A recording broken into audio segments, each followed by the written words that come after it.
네. 한 7문제 정도 간단히 한번 봐 봅시다. 이번 주에 한 번 수업을 했기 때문에 원래는 한 10문제 올려드리려고 했는데 한 7문제 정도로 올려드리려고 합니다. 사실 문제풀이가 중요한 건 아닙니다. 기본 강의할 때 문제풀이 병행하는 거는 좀 권장하지 않고, 문제풀이는 저기 후반부에 이제 좀 여유 있게 해도 된다고 생각은 하는데, 또 이제 불안해하시는 분들이 있어요. 그래서 기출문제 한번 구경해 보시고, 기본 강의 때 내가 충분히 복습 잘하면 나중에 문제 푸는 건 일도 아니겠구나, 그 감을 익히라는 거예요. 지금 막 이거 몇 개 맞았느니, 뭐 7개 중에 뭐 4개 맞았는데 뭐 나중에 뭐 90점 나올 수 있습니까, 이런 거 막 불안해할 필요가 전혀 없습니다. 그래서 전반적으로 그냥 해설의 기본서 몇 페이지인지도 적어 드렸잖아요. 다 이제 빈출되는 지문들이니까 찾아보고, 그 다음에 여기 뭐 그대로 판례가 있네 하고 끝내면 안 되고요. 수업 시간에 강사가 뭐라고 설명했는지를 떠올려 봐야 돼요. 예를 들면 1번 봅시다. 외국의 국군 파견 결정, 이거 기본서 11페이지 저기 왼쪽 상단에 있잖아요. 이 왼쪽 상단에 있네, 오른쪽 아니네, 이러고 끝낼 게 아니라 이게 도대체 어떤 파트에서 나온 거지? 를 확인하라는 거예요. 그러려면 10페이지를 봐야겠죠. 통치행위 얘기구나. 통치행위가 뭐였더라? 되게 정치적인 거랬지? 판사님이 재판을 해준다 안 해준다, 요게 중요한 거예요. 제일 위에 보면 뭐 사법심사를 해준다 안 해준다 뭐 얘기 있는데, 사실 이런 용어는 기본 강의 한 바퀴 돌고 돌아오면 그냥 되게 익숙해져 있을 거예요. 그러니까 사법심사란 말 내가 처음 들어보는데 대단한 의미가 있나? 그걸 고민할 게 아니라, 수업 시간에 선생님이 사법심사를 뭐라고 했지? 판사님이 재판을 해준다. X라고 돼 있으면 재판 안 해준다. 동그라미 돼 있으면 재판 해준다. 그렇게만 이해하고 넘어가시면 충분합니다. 자, 그럼 1학급 파변 결정, 표 왼쪽에 있으니까 사법심사 안 하겠죠? 그럼 통치행위에 해당한다는 얘기겠네. 너무 정치적이니까 판사님이 재판 안 해주나 보다. 그 다음에 안에 있는 문장 잠깐 보면 되죠. 심판하는 게 자제돼야 된다. 그 다음에 기본서에 있는 표현에 따르면 세 번째 줄 보면 고도의 정치적 결단이 요구된다. 그 다음에 맨 밑에 줄 보면 대통령, 국회가 정치적 결단하면 가급적 존중한대요. 지금 누가 존중한다는 얘기겠어요? 법원이 존중한다는 얘기겠죠. 그러니까 표현은 조금씩 달라. 하지만 강의 때 들었던 말에 의하면 판사님이 재판 안 해준다는 얘기고, 그러니까 표현이 다 다름에도 불구하고 그걸 관통한 논리는 똑같은 거죠. 재판 안 해준다. 요거 이해하고 그냥 넘어가면 돼요. 이거를 막 지금 기출지문 뭐 지금 4줄 이렇게 나왔다 그래서 외국의 국군 파견 결정 하면서 혼자 중얼중얼 외울 필요도 없어요. 1학급 파병 재판치 하기 부담스럽겠지 하고 넘어가면 되는 거예요. 그냥 넘어가면은 그냥 다 까먹을 것 같은데요? 그러겠죠. 그럼 또 보면 되지. 자, 2번 넘어갑니다. 2번도 마찬가지야. 자, 중간중간 2번이 지금 보니까 저기 16페이지에 있는데, 이거 중간중간 나오는 것들은 뭐 그냥 시험에 다 안 나온다는 얘기냐? 그런 얘기는 아니죠. 물론 이제 우리가 13에서 15페이지까지 좀 건너뛰긴 했지만 어차피 나중에 돌아올 거고, 그 중간중간에 또 제가 강의 때 설명드린 내용이 있잖아요. 예를 들면 뭐 15페이지 맨 밑에 책꽂이 얘기도 열심히 설명드렸고, 이런 것들도 수업 시간에 선생님이 이 부분 뭐라 설명했지? 한번 떠올려 보시면 되는 거예요. 그걸 떠올려 보고 왜 이렇게 설명했을까? 책꽂이에 꽂혀 있는 걸로 판사님이 꺼내보면서 처분의 위법성을 판단하는 기준으로 삼는다 그랬지? 그 안에서도 끝발의 차이가 있댔지? 그래서 1층, 2층, 3층이구나. 이걸 그냥 한번 복기해보고 그렇겠네, 책꽂이 안에 여러 가지 것들이 있네 하고 넘어가시면 됩니다. 그 다음에 조금 욕심 나신다면 3층에 헌법, 2층에 법률 있고 조약이 동등한 효력이구나. 그다음에 1층에 특이한 놈이 있네. 행정입법 중에서도 뭐는 여기 들어가고 뭐는 안 들어가는구나. 뒤에서 자세히 배운댔으니까 그냥 뭐 있다, 눈도장만 찍고 넘어가면 되겠구나, 요 정도 하고 넘어가면 되는 거예요. 이게 처음 회독, 지금 우리 처음 배우잖아요. 여기서 막 엄청난 걸 내가 막 얻어가야 된다는 그 강박이 있다 보니까 스스로 불안함을 가중시키는 거예요. 수업 시간에 설명드린 거, 그 다음에 그게 책에 있는 내용하고 매칭이 되는지 보고, 거기서 선생님이 특별히 강조했던 게 뭐더라? 법률하고 조약 효력 똑같고 그 밑에 법규 명령이 있구나. 조례라는 놈도 내가 좀 친숙하진 않은데 뭐 앞으로 계속 나오겠지 뭐. 지방의회에서 만든대. 그럼 뒤에서 몇 번 더 나오나 보다. 아무튼 조약보다 끝발이 약하구나 하고 넘어가시면 되는 거예요. 요 정도. 이제 왜 이걸 더 집중적으로 설명했을까 좀 곱씹어 보고 조금 머리에 각인시키고 넘어가면 된다, 이런 얘기입니다. 자, 아무튼 2번 보시면 16페이지에 있잖아요. 뭐 16페이지 보면은 그 뭐 관련 판례 1번에 그대로 써 있으니까 효력이 없다를 뭐 무효라고 표현했을 뿐이네요. 그쵸? 이 끝에 무효라고 표현했을 뿐이야. 없을 무자, 그쵸? 효력이 없다. 뭐 이걸 모르시진 않을 테고. 그래서 이 부분도 마찬가지야. 이거를 어디 뭐 백지에다가 혼자 적어가면서 다 이 5줄을 외울 게 아니라 여기서 강조했던 게 뭐더라? 앞에 있는 책꽂이 그림을 보면서 선생님 설명이랑 연결을 해야 되는 거죠. 아, 이거 딱 봐도 조약이네. 이거 조약이라 했던 것 같아. 근데 이 조례안, 아까 책꽂이 1층에 있었단 말이지. 근데 이 둘 간의 우열이 어땠더라? 얘가 얘한테 위반되면 그럼 당연히 무효가 아닐까? 이 정도 논리적으로 유추하면 되지. 막 우수, 농산물, 지방자치단체, 학교 급식 여기에 포커스 맞출 게 아니라는 거죠. 그래서 이런 걸 보면서 수업 시간에 선생님이 쉽게 풀어준 말을 떠올리고, 이게 판례에 지금 보면 빨간 줄이 쳐져 있는데, 아, 그게 그치, 요거 설명했던 기억이 나네. 그럼 내가 결국 여기서 얻어가야 될 건 뭘까? 책꽂이에서 2층에 뭐가 있고 1층에 뭐가 더 우위에 있는지를 좀 생각을 해보고, 그거 알면 되겠지 하고 넘어가시면 되는 거예요. 그 다음에 이거 공부하면서 밑에 있는 비교 판례도 있네요. 사인은 맞는 말이긴 한데 사인의 입으로 이걸 주장하지 못한대. 그럼 그것도 한번 따라가 보는 거죠. 사인이 뭐였더라? 38페이지 연결해 드렸으니까 한번 또 구경해보고, 아, 그래, 좀 생소한 단어긴 해. 근데 뭐 뒤에 몇 번 더 나오겠지 라고 생각하시면 됩니다. 내가 외국에 떨어져서 아랍어 배운다고 생각해 봅시다. 중동 지역 처음 가봐. 첫 한 달 동안 그냥 떨어졌다 생각하시면 돼요. 나 아무것도 몰라. 근데 거기서 밥 먹고 일하고 뭐 옷 사고 하려면 또 어떻게든 이제 말을 배워야 될 거 아니에요. 솔직히 생소하겠지. 근데 한 달 구르다가 다시 돌아와서 그 다음 달이 됐어. 그러면은 인사말도 어느 정도 익숙해지고, 화장실 가고 싶을 때 뭐라고 해야 될지, 밥 시킬 때 뭐라고 해야 될지 처음엔 생소했지만 조금 더 익숙해지지 않겠어요? 한 바퀴 돌아보면 사인이란 단어는 그냥 머릿속에 들어와 있을 거다. 내가 이걸 왜 지금까지 살면서 들어본 적이 없지? 이걸 고민할 필요가 없는 거예요. 다음 회독 때는 더 익숙해지겠지. 자, 그 다음에 3번도 넘어가시면 요거 일단 책을 펴봐야지. 이 문장만 노려보면서 이거 O일까 X일까 막 맞췄네 안 맞췄네 이걸 지금 혼자 막 스트레스 받고 있으면 바보예요, 바보. 그게 중요한 게 아닙니다. 이걸 보면서 뭘 느껴야 되냐면 일단 책을 찾아보는 겁니다.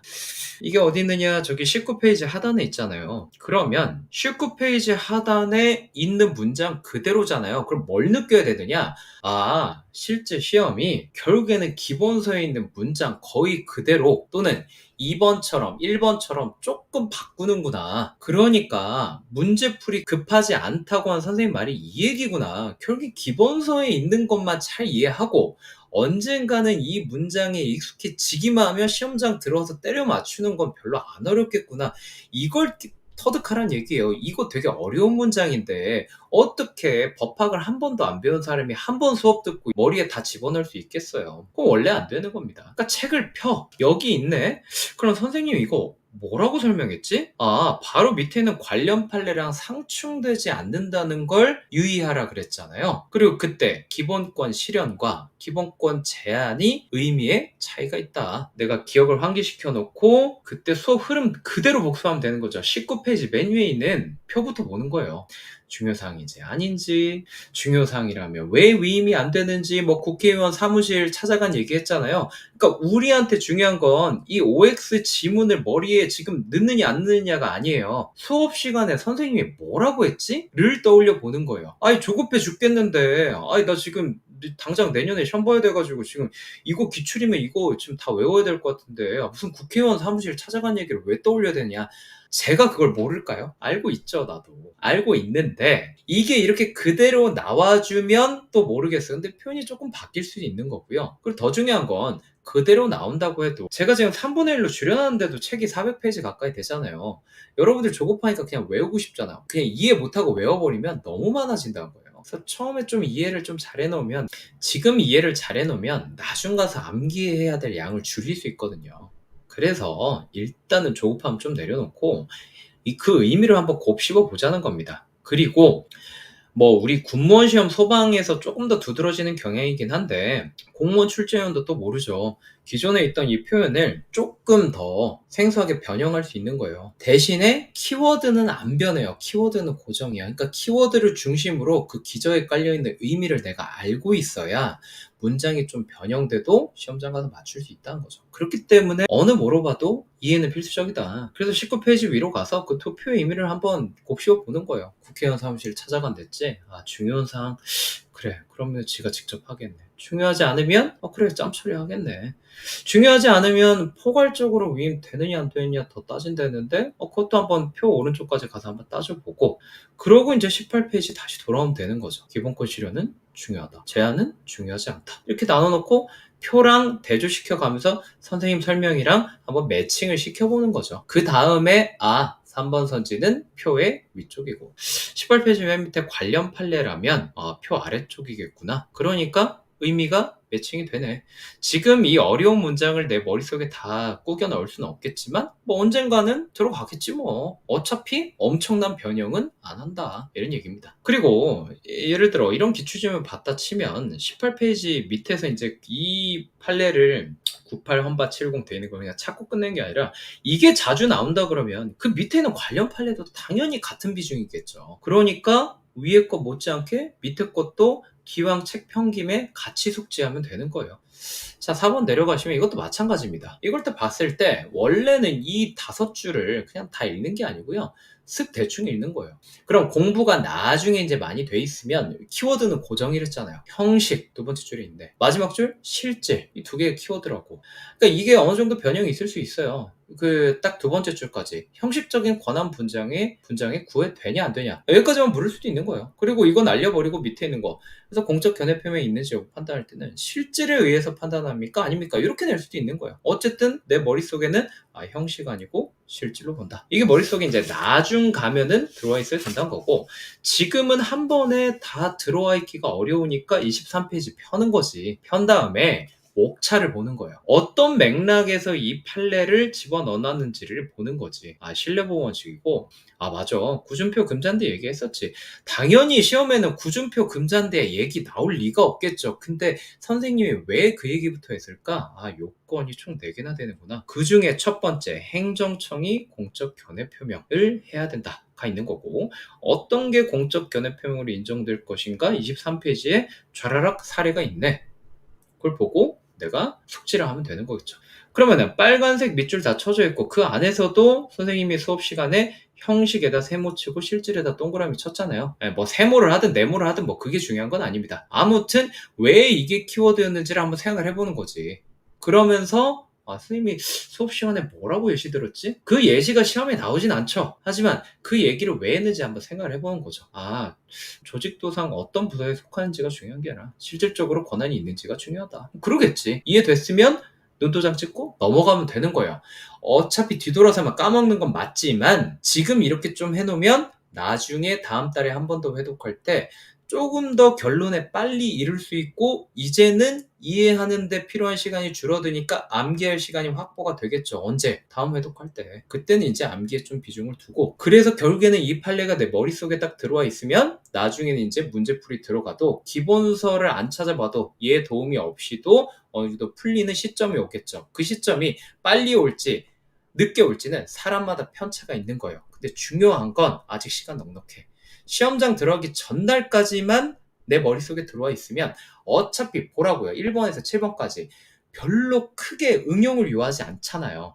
기본서에 있는 거의 그 문장 그대로 갖고 오잖아. 그러니까 늦게 그 시점에 도달하는 사람이어도 공부하는 과정에서 남들보다 더 고생은 할 수 있지만 결과적으로는 고득점 하는 거 똑같잖아요.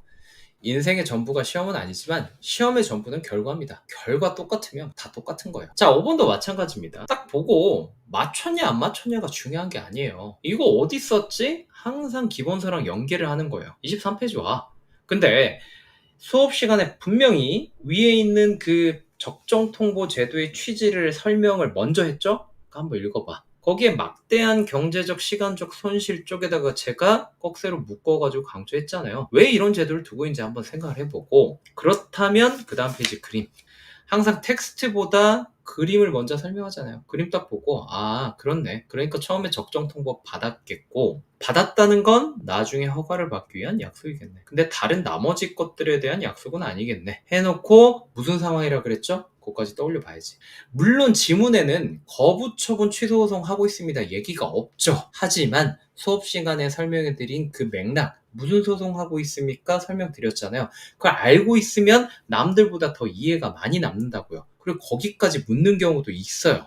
그래서 지금 거부처분 취소 소송하고 있고 아 그때 1교시 그 PPT 가지고 뭐 소송 요건과 본안심리 민증검사 어쩌고 이런 얘기 했는데 아 지금 신뢰보호 원칙을 논한다는 건 본안심리 얘기겠구나. 그 중에서도 요건 1번 공적인 견해 표명 신뢰보호 원칙 요건 1번을 논하고 있구나. 그래서 공적 견해 표명 해당되는 게 있고 아닌 게 있네. 3개 중에 지금 국토이용 계획 변경 신청이 나왔는데 나머지도 당연히 숙지를 해야겠죠. 얘를 시험에 냈다는 건 나머지 것들도 얘 못지않게 중요하다는 거니까 23페이지, 24페이지 보면서 아 국토이용 계획 변경 말고 폐기물 처리 허가도 있고 토지 형질 변경도 있네. 결론이 다른 것도 있고 같은 것도 있구나. 같이 세트로 공부를 하면 되겠죠. 자, 6번도 마찬가지입니다. 뭐 누군가는 예비 심사잖아. 이게 수업 시간에 배운 게 기억날 수 있는데요. 기억 안 날 수도 있지. 그날 유독 컨디션이 안 좋고 잠깐 졸았을 수도 있고 국어 영어 하느라 치여서 행정법 내가 그때 집중 못했을 수도 있지. 그러면 책에서 찾는 거예요. 이걸 뭐 지금 맞췄다 못 맞췄다 아무 의미 없습니다. 시험장 들어가기 전까지만 숙지하면 돼요. 그래서 아무튼 이것도 마찬가지로 공적 견해 표명에 해당되냐 안 되냐 별 얘기 아니었구나. 26페이지 맨 위에 민원 예비 심사니까 별 의미 없겠지 하고 넘어가면 되는 거예요. 거기서 뭐 저촉 사항 없음이라고 써있는지 개발 부담금 부과 처분이라고 돼 있는지 요게 핵심이 아니라고요. 그러니까 여기 문제를 풀 때 막 다 밑줄 치고 막 동그라미 치고 막 혼자 주어 동사 호응 관계 보고 이럴 필요가 없다는 겁니다. 우리 행정법 시간에는 어느 정도 그러니까 독해는 해야겠지만 그거 이전에 일단 대충 읽고 공적인 견해 표명 어쩌고 하는 거 보니까 이거 신뢰보호 원칙 파트 같고 그러면은 내가 아는 판례 몇 개가 있었는데 민원 예비심사 3번째 줄에 이거 봐라. 결국에 공적 견해 표명 맞냐 안 맞냐 이거 간단히 묻는 거구나 해서 그냥 풀면 되는 거예요. 자 7번도 마찬가지입니다. 7번도 모를 수 있어요. 한 번에 안 풀릴 수 있어요. 어차피 이 문장 크게 안 벗어난다고요. 27페이지 와가지고 원문을 봐. 이거 그냥 조금 표현 변하는 거예요. 근데 키워드 어차피 고정이야. 신뢰보호 원칙 얘기하면서 귀책 사유를 언급하네요? 그러면 지금은 내 머릿속에 안 들어와 있을지 모르겠지만 다시 한번 복습해보면 되지. 그냥 처음부터 시작하세요. 22페이지 가보면 구준표가 먼저 공적 견해 표명하고 금잔디가 이걸 멍청하게 믿었냐 안 멍청하게 믿었냐 이거 설명했잖아요.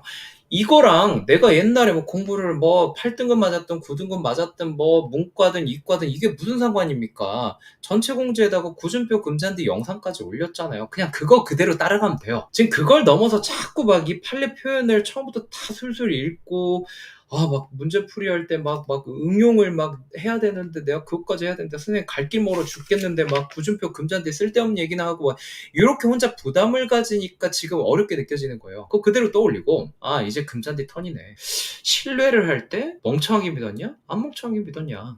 그걸 따지는 거구나. 근데 27페이지 보니까 한 팀이네. 둘이 한 팀 먹고 같이 건축허가 신청한 그 사안이구나. 그러면은 결론 정도는 우리가 떠올릴 수 있잖아요. 아무튼 연대 책임이다. 아무나 그냥 한 놈이나 과실이 있으면 그러면 그냥 니네 팀 다 과실이 있는 거다.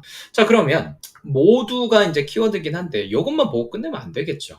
자 동그라미 1번 문장 가지고 출제가 됐다는 건 동그라미 2번 같은 사안이니까 출제원 입장에서는 돈값을 해야 될 거 아니에요. 출제하러 와서 맨날 이것만 베껴서 동그라미 1번으로 낼 수는 없잖아요. 동그라미 2로 낼 수 있는 거예요. 그러니까 저 그림에서 저기 그 핑크색 입은 여자분이 위민이라는 이름으로 나올 수도 있고요. 건축주라는 이름으로 나올 수도 있잖아요. 그러면 가운데 있는 이 남방 입은 분, 그죠? 정장 입은 분 말고 가운데.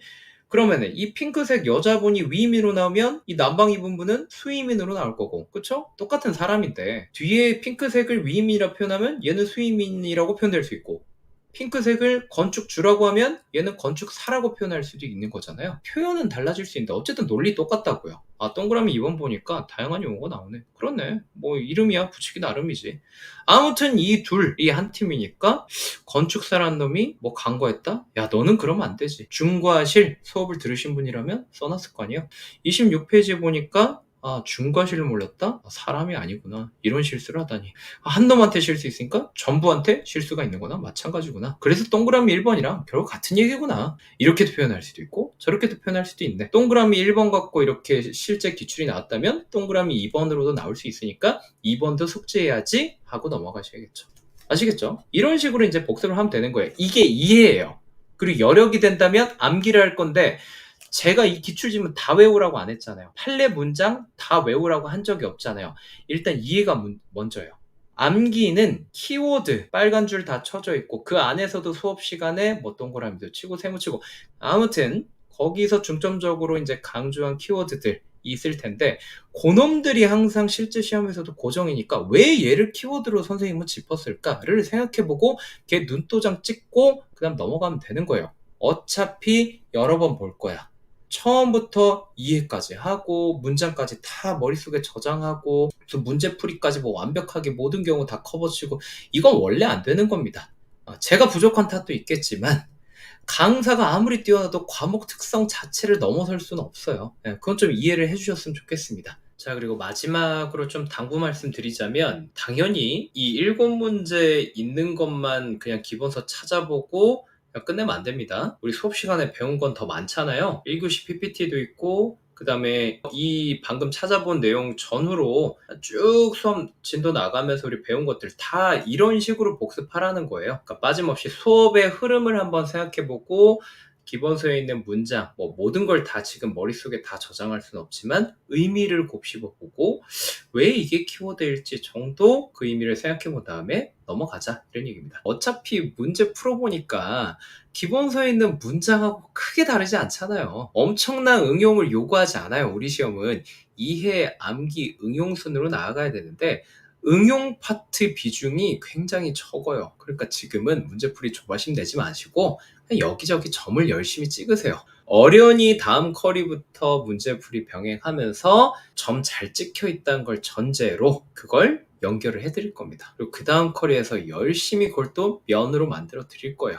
열심히 여러분들이 그걸 자기 걸로 만들려고 복습을 하고 문제풀이 하면서 마음의 상처도 입고 연고도 바르고 하는 과정에서 이제 그 면들이 2D의 면들이 모여서 3D가 되는 순간들이 온다고요. 그걸 초반에 좀 점을 잘 찍어놔야 된다. 그 전까지는 문제풀이는 그냥 예시로만 제가 제공을 할 거고, 사실 문제풀이가 메인이 아니라 복습을 해야 된다는 거. 일단 복습조차 안 하는 분들이 정말 많습니다. 복습하셔야 되고 복습은 이렇게 하는 거다를 그냥 내가 가이드 해드리려고 문제 제공하는 거니까 너무 조바심 내지 말자, 계속 말씀을 드립니다. 오늘 여기까지 할게요.